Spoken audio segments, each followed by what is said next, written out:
The Wonderful Wizard of Oz by Lyman Frank Baum. Chapter 6. The Cowardly Lion. All this time Dorothy and her companions had been walking through the thick woods. The road was still paved with yellow brick, but these were much covered by dried branches and dead leaves from the trees, and walking was not at all good. There were few birds in this part of the forest, for birds love the open country where there is plenty of sunshine. But now and then there came a deep growl from some wild animal hidden among the trees. These sounds made the little girl's heart beat fast, for she did not know what made them, but Toto knew, and he walked close to Dorothy's side and did not even bark in return. "How long will it be," the child asked of the Tin Woodman, "before we are out of the forest?" "I cannot tell," was the answer, "for I have never been to the Emerald City, but my father once went there, and when I was a boy, and he said it was a long journey through the dangerous country. Although nearer to the city where Oz dwells, the country is beautiful. But I am not afraid so long as I have my oil can. Nothing can hurt the Scarecrow while you bear upon your forehead the mark of the Good Witch's kiss, and that will protect you from harm." "But Toto," said the girl anxiously, "what will protect him?" "We must protect him ourselves, if he is in danger," replied the Tin Woodman. Just as he spoke there came from the forest a terrible roar, and the next moment a great lion bounded into the road. With one blow of his paw he sent the Scarecrow spinning over and over into the edge of the road, and then he struck the Tin Woodman with his sharp claws, but to the lion's surprise he could make no impression on the tin, although the woodman fell over in the road and lay still. Little Toto, now that he had an enemy to face, ran barking toward the lion, and the great beast had opened his mouth to bite the dog when Dorothy, fearing Toto would be killed, and heedless of danger, rushed forward and slapped the lion upon his nose as hard as she could, while she cried out, "Don't you dare bite Toto! You ought to be ashamed of yourself, a big beast like you, to bite a poor little dog." "I hadn't bite him," said the lion, as he rubbed his nose and his paw where Dorothy had hit it. "No, but you tried to," she retorted. "You're nothing but a big coward." "I know it," said the lion, hanging his head in shame. "I've always known it, but how can I help it? I don't know, I'm sure.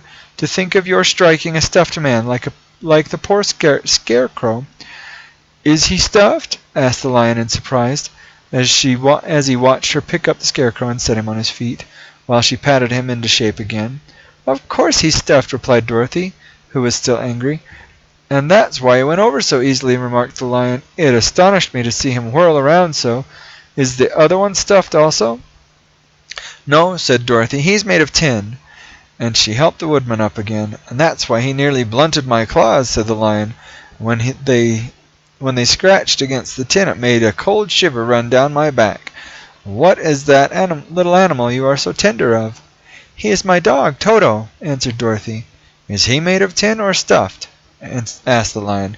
"Neither. He's a meat dog," said the girl. "Oh!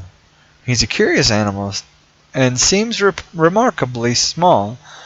Now that I look at him, no one would think of biting such a little thing except a coward like me," continued the lion sadly.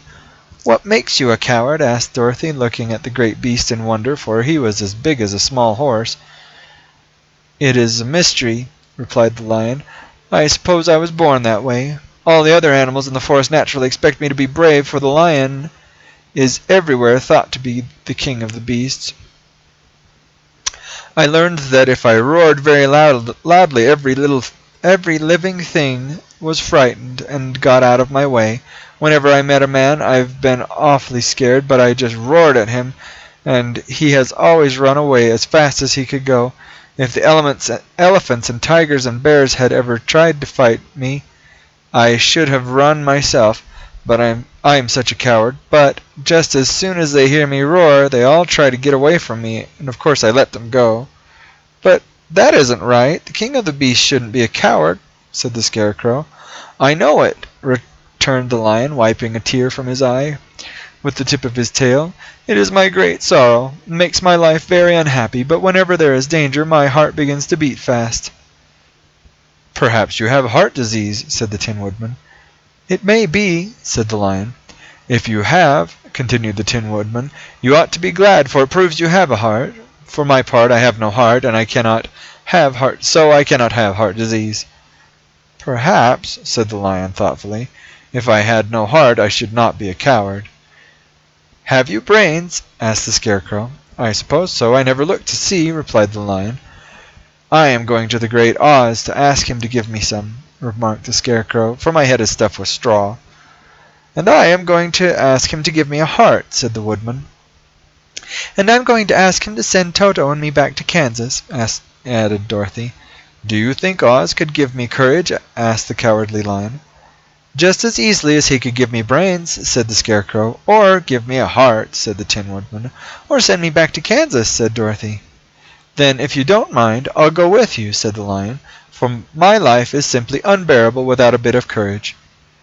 "You will be very welcome," answered Dorothy, "for you will help to keep away the other wild beasts. It seems to me they must be more cowardly than you are if they allow you to scare them so easily."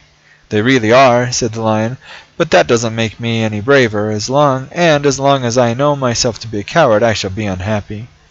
So once more the little company set off upon the journey, the Lion walking with stately strides at Dorothy's side. Toto did not approve of his new comrade at first, for he could not forget how nearly he had been crushed between the Lion's great jaws, but after a time he became more at ease, and presently Toto and the Cowardly Lion had grown to be good friends. During the rest of that day there was no other adventure to mar the peace of their journey.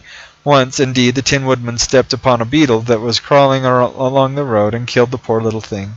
This made the Tin Woodman very unhappy, for he was always careful not to hurt any living creature, and as he walked along he wept several tears of sorrow and regret. These tears ran slowly down his face and over the hinges of his jaw, and there they rested.